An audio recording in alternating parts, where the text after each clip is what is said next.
What's up everyone on the internet? Thank you for making this video part today. I am so excited to upload this one for you guys because in this video we're going to be taking a look at the wildest and funniest anime that came out this past summer, Mayonaka Punch.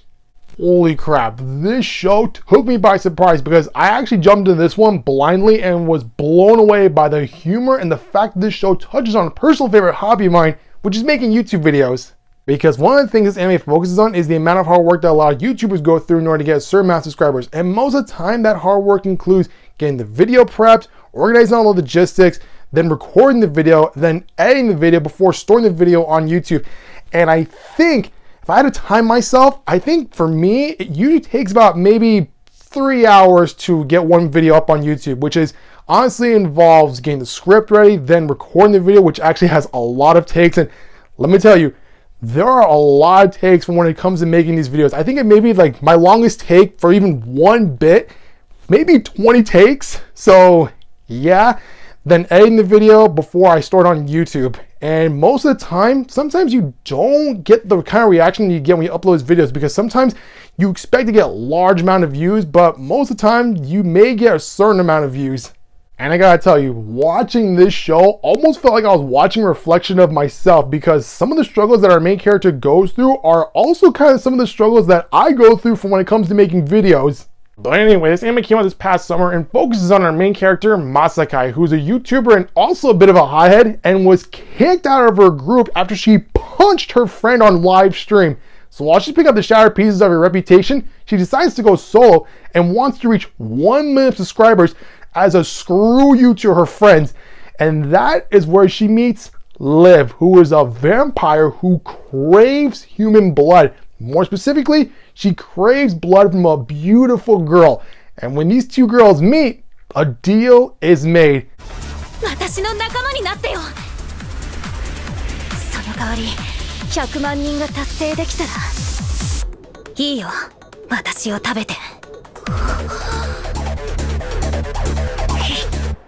And the story just takes off from there as we watch Masakai move in with Liv and several other vampires like Ichiko, the child vampire who does all the cooking, cleaning, and housework, Fu, who's the shy vampire but is also a singer, Tokage, who's pretty much a vampire with a gambling addiction, and then we got Yuki, who's a high-ranking vampire that usually checks up on these girls.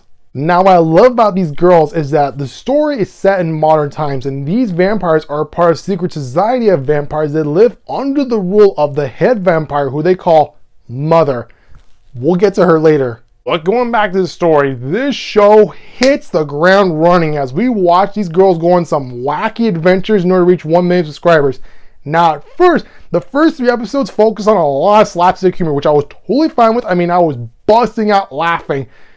However, once we reached episode 4, the tone suddenly shifted gears and this story gave us an incredible heartfelt episode about the downsides of being a vampire. Episode 4 focuses on Fu, who at one point had a very close friendship with a human girl who had a passion for music just like her. And just when the two thought they were going to make it big in the music industry, Fu's reminded that she's a vampire. She's going to live forever in darkness while her friend is going to grow old in the sun one day. And by the time the episode ended, it did 2 things for me.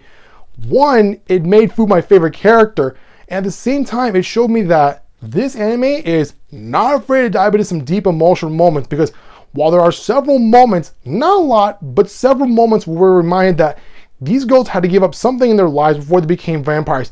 And it's these moments that make us forget that we're actually watching a comedy. Now, one of the things I also liked about this show is the pacing because the first half of the season is pretty evenly spaced as we get to learn more about these girls, while at the same time we also get to watch them go on some crazy adventures.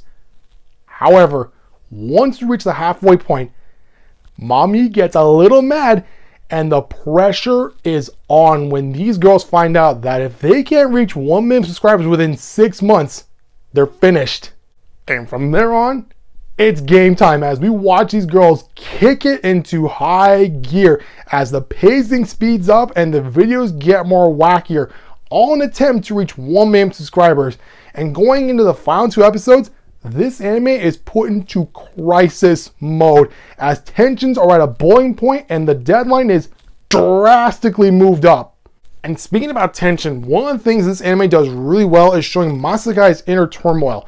Obviously, she still gets a lot of backlash for how things ended with her former group, and we see that in the final 3 episodes. And also, shout out to the animation department because they did an incredible job in depicting how hate comments can lead to paranoia. But when you look at both Liv and Masakai, while both of them have their own reasons for wanting to reach 1 million subscribers, at the end of the day, the show is mainly about redemption and letting go of the past. You know, I never thought I would say this, but this show rivals Zombieland Saga, an anime that I love so much because it's funny, it has heart, and it has something that drives the story forward. And after watching this season, it made me feel like I was watching the first season of Zombieland Saga, as I couldn't stop laughing from beginning to end. I got a little choked up with several episodes, and I wanted to see these girls reach 1 million subscribers. Now, just like how I mentioned in the beginning of this video, one of the reasons why I love this anime so much is that it sheds light on some of the struggles that YouTubers go through for when it comes to making videos. And by the time the season ended, I feel like this show was made for YouTubers, as we all sort of see ourselves in Masakai and Liv, who want to reach 1 million subscribers one day. For me, personally, I would be thrilled to reach 100,000 subscribers, but I think that'll happen when I'm 80.